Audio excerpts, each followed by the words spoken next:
Hi everyone, I'm Ebony Love of LoveBug Studios. Today's video is about the Go Equilateral Triangles die. You know, this die has several shapes on the die, and I want to talk to you a little bit about the best way to prepare your fabric and how to cut using this die. Let's take a look at this die on the smaller screen. As you can see from this die, there are three distinct shapes that are on the die.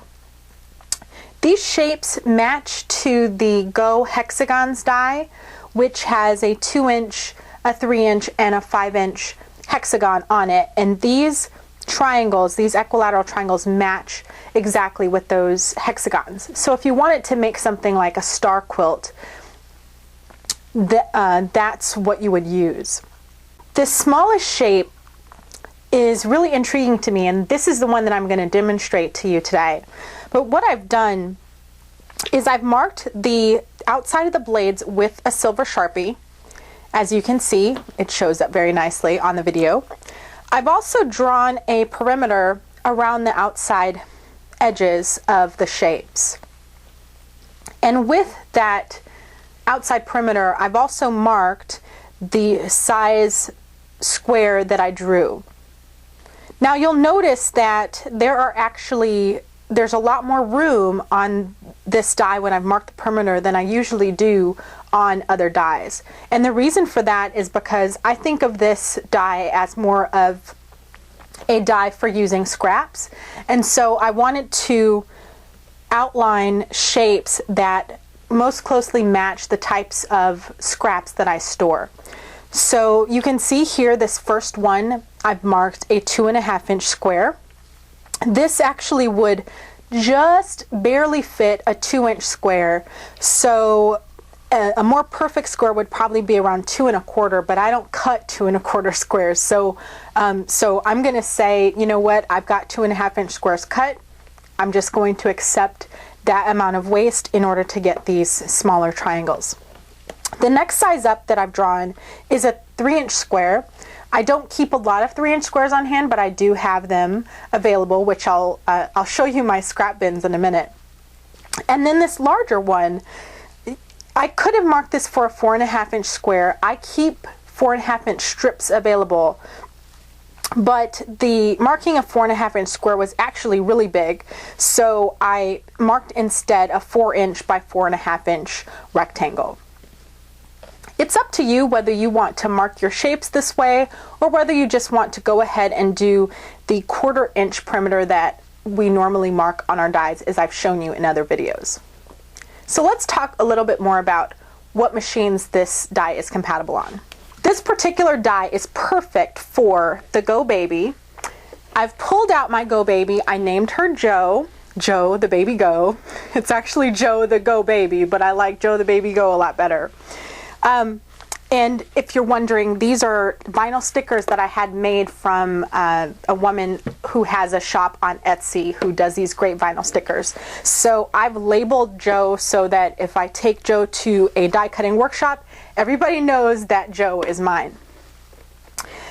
The Baby Go folds up nicely for storage, as you can see here. We'll open up her wings in a second. I'll do them now. And she fits just kind of flat on a table here, and I'll show you the cutting operation in just a second. This die, although it is labeled as a 6-inch wide die, it's actually too wide for the Sizzix Big Shot. So if you have a Sizzix machine, you're going to need the Sizzix Big Shot Pro in order to use this die, and you'll also need an adapter. You can also run this die using the AccuQuilt Go and the AccuQuilt Studio.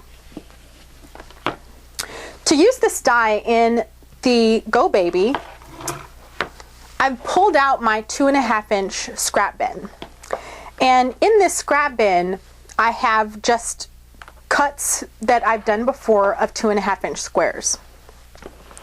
So you can see I have all different colors, well, they're not different sizes. They're different colors, there's solids, there's prints, there's a variety of color. If you look behind me, I actually have several scrap bins that are labeled. And the drawers, I keep 1.5 inch strips, squares, 2-inch strips and squares, 2.5 inch strips and squares. You get the picture. I also have a 3-inch bin. So I'll go ahead and pull this bin out, and I love these drawers because they come out really easily, so I can bring them to my cutting surface. And I have a bin of 3-inch strips, which is perfect. And I don't normally cut 3-inch squares, and so I just have these in a little baggie. And you'll note from a blog post that I did before about the die cut scrap make later along, which is this video is part of that series, that we talk about storing things in plastic bags. So that's one option. Another option is to sort of cut scraps into sizes that you might use and cut down later. So that's the perfect example for this die. Now, I mentioned earlier that one of the projects that I want to do using this die is a mug rug. So I wanted to show you some examples. If you've never seen a mug rug before, a mug rug is essentially a 6-inch by 10-inch something.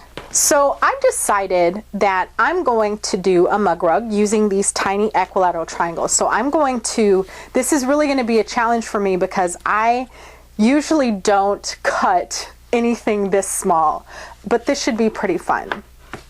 So I'm just going to reach into my scrap bin and pull out some things. I think what would really be great is to do a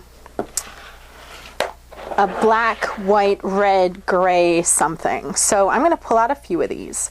And if you remember the Go dies have a limit of 6 layers. So I'm going to pull out some of these squares and I'm just going to stack them 4 to 6 layers high. And then we'll do some die cutting. So here's 4 layers. I won't take the time to do any more because I want to get to the cutting. But I'm going to lay these on the die, and you can see that these fit right inside that square. And to cut on the die cutter, this is a 6 by 12 die, and so ordinarily you would want to use the 6 by 12 mat that goes with it. But one thing that you can do, especially if you're not going to use all the shapes on a die, is to just use a smaller mat. I don't have to cover shapes that I'm not cutting. So AccuQuilt has a 6 by 6 mat that just fits nicely over this smaller shape, and I can even scoot this mat forward a little bit so that I'm not cutting these blades. And the thing about the mats is the mats compress the foam and expose the blades and cut up through the fabric.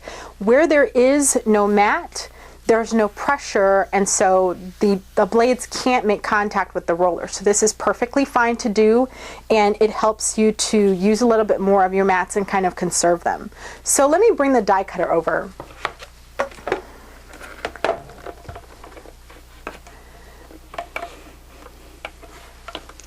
I just want to be able to make sure you can see what I'm cutting here. I know this is kind of close, but a lot of people like to see the actual cutting action. So here we go, and the Go Baby is small enough to be able to do this. So I'm going to give this a little shove.